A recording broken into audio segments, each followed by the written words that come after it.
Yes, it was on her birthday that it all began. I mean, when she was first called Red Riding Hood. And I'll tell you why. Her mother had planned a very special party for her, inviting all her friends, her aunts and uncles and cousins. Her grandmother had been invited too, but unfortunately she couldn't come because she wasn't feeling well. All kinds of games were played at the party, and everyone received a favor. Then came the best part of all. The birthday girl opened her presents. There was a new doll. There were doll clothes. There was a sewing kit. And a parasol. And lots of new games and toys and things to wear. And finally, there was one big box that was saved for the last. It was from the birthday girl's grandmother. She opened it very carefully, and inside was a bright red velvet cape with a hood attached. And when she put it on, everyone said, "Oh, a Red Riding Hood." Indeed, it was a Red Riding Hood, the kind of costume worn on very special occasions when one went riding in a carriage. But the little girl was so delighted with it that she wore it constantly. In fact, she was never seen without it, and so everyone began to call her Red Riding Hood. One morning, her mother called to her. Red Riding Hood? Red Riding Hood, where are you, dear? Here I am, Mother. Here I am. How would you like to visit Grandma today? Oh, I would love to, Mother. I haven't seen her for such a long time. Well, she's still sick, dear. But I've made her some nice broth and dumplings and some fresh bread and jam, and I hope they make her strong again. Now, here they all are in this basket. Would you take them to her? Of course, Mother. I'd love to. Now, be careful in the woods not to catch your pretty cape on a broken branch. I will, Mother. And don't loiter on the way, or the broth will get cold. I won't, Mother. And don't talk to strangers. I won't. And don't run, or you might fall and break the bottle, and Grandma will have no broth. I won't loiter nor run, nor talk to strangers, Mother. And I'll be careful not to tear my beautiful Red Riding Hood. Now may I go? Yes, dear. Give Grandma my love, and be sure to be back before sundown. I will, Mother. Goodbye, goodbye. Now, Red Riding Hood's grandmother lived in a small cottage within a green forest, about a half-hour away from the village. It was in a beautiful, quiet spot off a little road which was not much traveled on. Red Riding Hood always loved to go there because the house was charming, standing under huge oak trees, and there was much to explore in the neighborhood, and the cool of the forest was always refreshing. And of course, she always loved to visit her grandmother, who couldn't do enough for her. She loved her so much. So Little Red Riding Hood took her basket of good things and started off for her grandmother's house with great anticipation and delight. She skipped and danced as she went on her way, and she sang to the birds, and they sang back to her. Sweet little birdies, ever so blue, sing to me sweetly as I sing to you. Along the way, she met other friends of hers who lived in the woods, and they were all glad to see her and greeted her warmly. There was Hippity, the squirrel. Hi, Red Riding Hood. Hiya. Fine, thank you, Hippity. How are you? Okie dokie. Where you going? To my grandmother's. She's sick. Oh, I'm sorry to hear that. Here, take her this nut. Maybe it'll make her feel better. Oh, that's kind of you, Hippity. But I wouldn't want to take your food from you. You'll need it this winter. Ah, please take it, Red Riding Hood. If it helps make your grandma strong, then it will be as if I had eaten it myself. You mean that when you give something that helps somebody else, you'll help yourself too? Exactly. Giving makes you strong. Oh, I see. All right, Hippity. I'll take it to Grandma. Thank you very much. I'll see you on my way back. Okie dokie. See you later. And give my best to Grandma. I will, Hippity.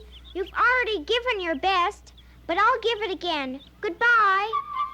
The birds and Hippity made Red Riding Hood's heart light and all the more loving, and she skipped gaily down the road. Now, in another part of the forest, there lived a large, gray, and elegant wolf who was always hungry. And on this day in particular, he had had nothing to eat for breakfast except a bushel of blueberries, a barrel of chestnuts, and about 5 dozen mushrooms, so he was really starved. As he was scrounging around the forest looking for something more to eat, he came around a blue spruce tree, and he found himself eye to eye with Little Red Riding Hood. For a moment, to tell the truth, they were both frightened.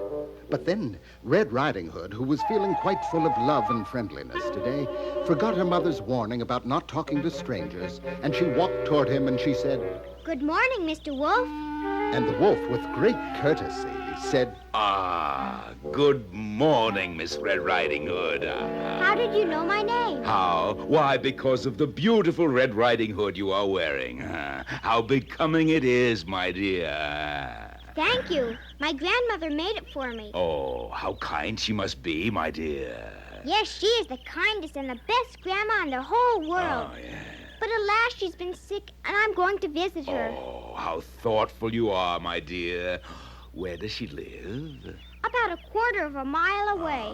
Her house stands under 3 big oak trees near a hedge of red berry bushes. Oh, how cozy it sounds, my dear. How does one get in, huh? Very simple. One just lifts the latch on the door. Oh, how neat, my dear. What do you carry there in your basket, my dear? Hot broth and dumplings. Hot broth and dumplings, did you say? Yes, and freshly baked bread and jam. Freshly baked bread and jam. And a nut Hippity the squirrel gave me. I hope it will all make Grandma strong again. Oh, how pleased she will be, my dear. Do you have flowers for her, too, huh? Flowers? No, I never thought to bring any. Oh, how thoughtless of you, my dear. Yes, one cannot visit a sick person without bringing flowers. But where will I get them? Where? Oh, Red Riding Hood, how blind you are, my dear. Look around you, child. The woods are filled with wildflowers of every kind and color. Why don't you gather some? Oh, I think that's a lovely idea. But then what? Red Riding Hood? I promised my mother I wouldn't loiter. Oh, how silly you are, my dear. One would hardly call gathering wildflowers for one's sick grandmother loitering. Look, see that exquisite bluebell waving in the breeze? Where? Oh, yes, I see it. It is indeed a beauty. Mm-hmm. And look at that anemone and those morning glories. I'll gather a small bunch for Grandma. Of course, my dear. How delighted she will be. Run along, my dear, and don't overlook those yellow daisies over there beneath that white birch. Look at her go, deeper and deeper into the forest. She'll be delayed by at least a half hour. Just time enough for me to get to Grandma's first and be the recipient of that, hot broth and dumplings, that freshly baked bread and jam. Oh, how clever I am, my dear.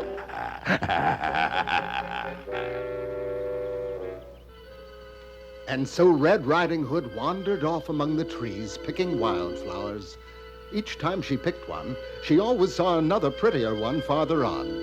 So she went deeper and deeper into the woods. And the crafty wolf turned on his heels and sped toward Grandmother's house. He came upon the 3 big oak trees and the hedge of red berry bushes, just as Red Riding Hood had described it all. And there stood the charming little house where her grandmother lived. The gray and elegant wolf smoothed down his ruffled fur, hid behind an oak tree, and began to scheme. Now, let me see. I've got to get Grandma out of there before Red Riding Hood comes and become Grandma myself. How to do it without letting the old lady see me? I must be very shrewd. I've got it. I'll pretend I'm Red Riding Hood and knock on the door. But then she'll answer it and see me. But if I knock on the back door, she'll go there, and I'll dash around to the front door, lift the latch, and go in. And while she looks for me, I'll jump into bed and wait for my dinner to arrive. Oh, how crafty I am, my dear. So the wolf ran around to the back door and knocked. Who's there? It's me, Grandma, Red Riding Hood. Oh, well, come in, dearie. Come in, come in. I can't open the door, Grandma. Why not, dearie? My arms are so full of flowers and hot broth and dumplings and fresh bread and jam and a delicious nut. Please open the door for me, Grandma. Oh, all right, dearie. I'm coming to open it for you. In a flash, the wolf sped around to the front door, lifted the latch, and ran in. He could see Red Riding Hood's grandmother walk out the back door looking for her granddaughter. His plan was working. He could hear her calling, Red Riding Hood! Red Riding Hood! Where are you, dearie? Now, where could that child have gone? and Grandma went off into the woods behind her house looking for Red Riding Hood. The wolf was pleased with himself, very pleased with himself indeed. He began to look around for some of Grandma's clothes to put on. He found a nightdress and a nightcap and a pair of spectacles, and he put them all on. Then he drew all the curtains to make the room dark, and he popped into bed, pulling the patchwork quilt up to his chin, and he began to wait for Red Riding Hood to come. It wasn't long before Red Riding Hood came, skipping up the path to her grandmother's house. Her arms were full of wildflowers and the basket of food, but she freed one hand to knock on the door. Who's there? It's Red Riding Hood, Grandma. Oh, dearie, how nice of you to come. I'm too weak to get up, so just lift the latch and come in, dearie. Good morning, Grandma. Good morning, dearie. Why is it so dark in here? Oh, the light hurts my eyes. How are you feeling? Oh, weak, dearie, weak as paper. I need food, dearie. I need it desperately. What have you there in the basket? Well, first I brought you all these lovely flowers from the forest. Lovely, dearie, lovely, but you can't eat them. What's in the basket? Well, first, Grandma, let me put these in some water and then... Oh, never mind the flowers, Red Riding Hood. What's in the basket? Food, Grandma. Ah, Here, let me show you. Mother made some broth and dumplings. Broth and dumplings. Fresh bread and jam. Fresh bread and jam. Grandma, how deep your voice is. Deep? oh, well, I've had a bad cold, you know. And what big ears you have. Well, the better to hear you with, my dear. Oh, Grandma, what big eyes you The have. better to see you with, my dear. But, Grandma, what big teeth you The have. better to eat that broth and dumplings, bread and jam, and to crack that nut. Give them to me, my dear. Why, you're not Grandma at all. You're the wolf I met this morning. You tricked me. Give me the basket, I say, No, or I'll no. eat you up. No, you can't have it. It's for my Grandma. Where is she? Grandma, Grandma, where are you? Here I am, Red Riding Hood. I'm coming. And sure enough, coming up the path that led to the back door of her house was Red Riding Hood's grandma, and with her was a woodsman. The wolf ran to the window, took off the spectacles, and looked out. When he saw that the woodsman carried a hatchet, he spun around, and without even bothering to take off Grandma's nightdress and nightcap, he tore out the front door shouting, I'll have my breakfast elsewhere. Goodbye, my dear. Goodbye. Grandma came in the back door, and Red Riding Hood ran into her arms. Oh, how happy she was to see her, and how overjoyed her grandmother was to hold her in her arms. The poor old lady had been so worried, she had asked the kind woodsman to help her look for her granddaughter, and not being able to find her, they had returned to the house, and just in time. Red Riding Hood poured out her story to them, and she said, Mother warned me about speaking to strangers, but I forgot, Grandma. Well, I hope you've learned your lesson, dearie. Yes, indeed, little girl. You were very lucky that we came along when we did. But it doesn't always happen that way. That gray wolf is a sly one and will eat almost anything when he's hungry. But I don't think we'll see him around here anymore. And Little Red Riding Hood, I'm sure you'll never talk to strangers again, eh? Oh, I never will, I promise. Look, Grandma, what I brought you. A whole basket full of goodies to make you strong. Although I must say, you don't seem very sick to me. No, dearie, I'm all well now. But I've got a mighty big appetite. What you got there in the basket? Hot broth and dumplings. Ooh. Fresh bread Mother baked this morning. Jam. and a nut from Hipperty the squirrel. How nice, how nice. Oh, the broth is cold, but we'll heat it up. Mr. Woodsman, I hope we can have you for lunch. Huh? You sound like the other Grandma. I'm afraid you can't have me for lunch, but I'll be glad to stay and join you if that's what you mean. Oh, it certainly is. It most certainly is. Have him for lunch. Set the table, Red Riding Hood. We're going to have our friend the Woodsman for lunch.